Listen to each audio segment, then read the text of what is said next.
sözlerine amma inanmıram. Sözlerin sanki həqiqəti qamır. Bir gülüş altında gizlenip karanlık. Gözler danışır ama ürək yalancıdır. Gözlerde yalan, sözlerde oyun. Bu dünya sessiz, doludur soygun.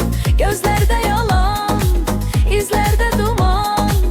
Senin gerçek yüzünü görmek asan. Gözlerde yalan, sözlerde oyun.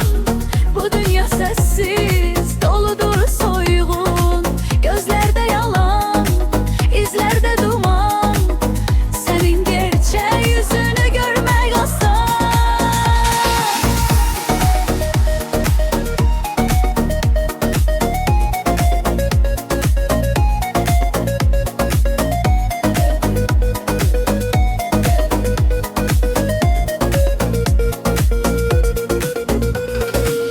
Arxınlaran yerde ses bırakmır. Sanki ruhun heç ne danışmır.